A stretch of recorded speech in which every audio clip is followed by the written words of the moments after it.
What's going on YouTube? Back at it again with a banger ass video. In today's videos, we're going to be discussing the Talaria Sting specs, starting at a price tag of $3,400 plus any other additional tax. The Talaria motor rated power sits at a 3,000 watt with a 6,000 peak torque, sitting on a 60 volt battery. The Talaria Sting has a top speed typically sitting at 55 miles an hour depending on the terrain and the model. We're also sitting on two 19-inch tires for the rear and the front tire, along with 4-piston caliper hydraulic brakes.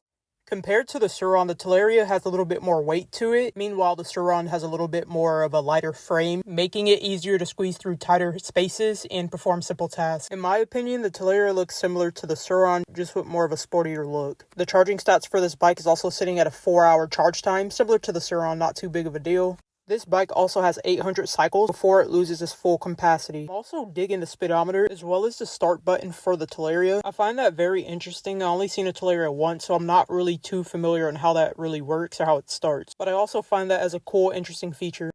The power range of rotation speed is sitting at 0 to 5,300 RPM, but the rated rotation speed is sitting at 4,300 RPM, along with the powertrain efficiency sitting at 98%. I also have a question for anyone that owns a Talaria. Do you guys have a wire that you need to cut to reach top speed? I know Surron has like a hidden cord inside the frame that you have to cut. I'm not sure how that works with you guys. Comment down below if you ever done that. Another cool feature that Surronster pointed out was that there is a clamp that holds the battery in place when you're doing some gnarly runs. Don't get me wrong, I still love my Surron, but Surron, please take notes. This would be a great peak feature if you guys included that into the bike. The net weight of this bike is also sitting at 58 kilograms, which is going to be 127 pounds. The ground clearance for this bike is also set at 270 millimeters. I'm also digging the Fox forks and the Fox suspension on this bike. This is a pretty clean setup. Talaria also had sprocket teeth ranging from 42 and 54 teeth. Upon doing some research, I did see that there's not really too much of a difference with the forks.